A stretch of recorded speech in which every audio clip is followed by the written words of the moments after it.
नमस्कार दोस्तों, आज बात करेंगे अग्निपथ योजना की, जिसे विपक्ष ने भी लोकसभा चुनाव के दौरान खूब जोर शोर से मुद्दा बनाया और साथ ही युवाओं की नाराजगी अग्निपथ योजना को लेकर बीजेपी को पंजाब, हरियाणा, यूपी और बिहार के अंदर काफ़ी भारी पड़ी।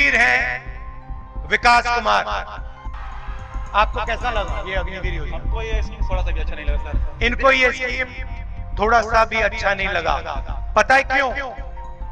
क्योंकि नरेंद्र मोदी ने दो तरीके के शहीद बनाए हैं। इनको विकास कुमार को कहा जा रहा है कि तुम जाओ, तुम्हारे दिल में देशभक्ति की भावना है, तुम जाओ, तुम बॉर्डर पे खड़े हो, बिना ट्रेनिंग के, बिना पेंशन के, बिना कैंटीन, अगर तुम शहीद होते हो तो हिंदुस्तान की सरकार तुम्हारे साथ नहीं खड़ी होगी।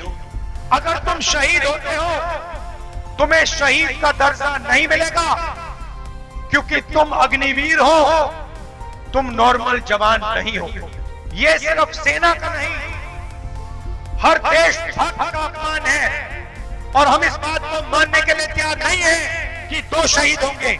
एक तरीके का शहीद होगा, सबको पेंशन मिलेगी, सबके परिवार की रक्षा होगी, सबको कैंटीन मिलेगी, सबको पेंशन मिलेगी। मोदी सरकार बनते ही उनके साथी दलों ने अग्निपथ योजना में बदलाव की मांग शुरू कर दी है। हालांकि बीजेपी ने भी अपनी चुनावी घोषणा पत्र में इसकी समीक्षा करने का वादा किया था। अब सरकार भी अग्निपथ योजना की समीक्षा करने और उसमें बड़े बदलाव करने को तैयार है। इसके लिए सरकार ने 10 मंत्रालय के सचिवों का गठन बना उसे मंजूरी दे दी है, जो अग्निपथ योजना की समीक्षा करेगा और जल्द ही प्रधानमंत्री को इसकी रिपोर्ट पेश करेगा। इसके साथ ही सेना ने भी अग्निपथ योजना की समीक्षा कर ली है और सरकार को इसमें कुछ बदलाव की इच्छा जताई है। हालांकि रक्षा मामलों के जानकार और पूर्व सैनिक अग्निपथ योजना के खिलाफ थे। उनका मानना था कि दूसरे देशों की तर्ज पर हमारे देश में इसे लागू करना ठीक नहीं है। हमारे देश की परिस्थितियाँ और देशों से अलग है। यहाँ पहाड़, रेगिस्तान, जंगल, सर्दी, गर्मी, सब तरह का मौसम है। 24 सप्ताह की ट्रेनिंग से बना अग्निवीर यहाँ के वातावरण के अनुकूल काम नहीं कर पाएगा।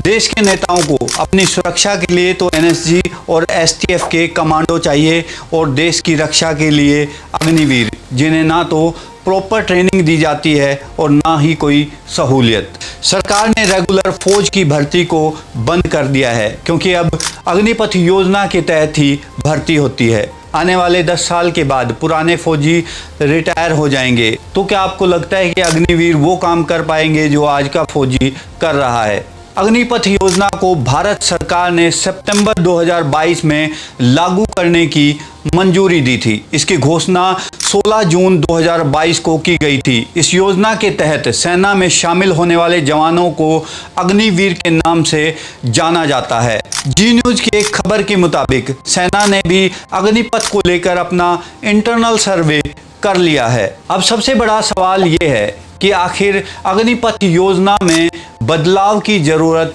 क्यों पड़ी? सेना की इंटरनल सर्वे और रक्षा मामले के जानकारों की माने तो इसकी 5 बड़ी वजह है। पहली वजह है अग्निपथ योजना के तहत भर्ती हुए सैनिकों में अपनी ड्यूटी के प्रति गंभीरता का अभाव, जिसकी वजह से सैनिकों में आपसी भाईचारे की कमी हुई है।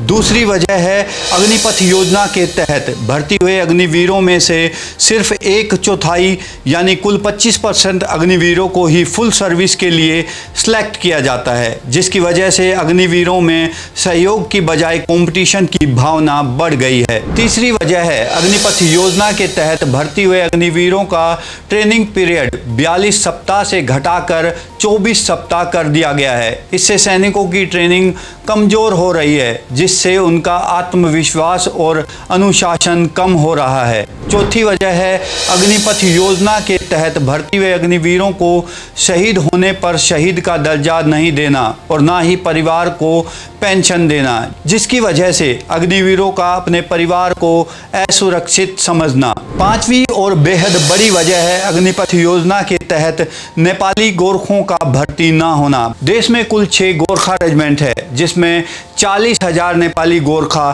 सिपाही हैं। जब से अग्निपथ योजना लागू हुई है तब से नेपाल ने नेपाली सैनिक भेजना बंद कर दिया है। नेपाल का कहना है कि अगर आप 25% ही रिटेन करोगे तो बाकी बचे हुए 75% को हम कहां लेकर जाएंगे। गोरखा सोल्जर जो नेपाल से आते हैं उन्हें भारतीय फौज की बैकबोन माना जाता है। हर जंग में उन्होंने भारत के लिए अपनी कुर्बानियां दी हैं। अग्निपथ योजना की इन्हीं कमजोरियों को दूर करने के लिए सरकार इन पर विचार कर रही है। ये बदलाव कुछ इस तरह से हो सकते हैं। अग्निपथ योजना में अभी अग्निवीर को शहीद का दर्जा नहीं दिया जाता, बदलाव के बाद दिया जाएगा। अग्निपथ योजना में अभी अग्निवीरों की सर्विस 4 साल है, जिसे बढ़ाकर 7 साल तक किया जा सकता है। अग्निपथ योजना में अभी 25% अग्निवीरों को परमानेंट किया जाता है, इसे बढ़ाकर 70% तक किया जा सकता है। अग्निपथ योजना में अभी 24 हफ्ते का ही ट्रेनिंग पीरियड होता है, जिसे बढ़ाकर 42 हफ्ते तक किया जा सकता है। ये कोई नहीं जानता कि अग्निपथ योजना में क्या क्या और कब बदलाव होंगे, लेकिन भारतीय राजनीति में इसकी चर्चा खूब जोरों शोरों पर है। योजना पहले दिन से हम कहते रहे हैं कि पूर्णतः ये योजना ना देश हित में है, ना देश की फौज के हित में है, ना देश के नौजवान के हित में है, ना देश की सुरक्षा के हित में है। और हमारी पहले दिन से मांग रही है कि इस योजना को रोका जाए और फौज की पक्की भर्ती दोबारा से शुरू करी जाए। कि अग्निवीर योजना को में नए तरीके से सोचने की आवश्यकता है। जो सुरक्षा कर्मी थे, जो सेनाओं पे तैनात थे, उसके बाद जब अग्निवीर योजना आई तो एक बड़े तबके में असंतोष था। मेरा ऐसा भी मानना, उनके परिवारजनों ने भी चुनाव में विरोध जाहिर किया, लिहाजा इस पर नई तरीके से विचार विमर्श करने की आवश्यकता है। मेरे पास 3 ऑप्शंस जनरेट करने की आदत है फौज में।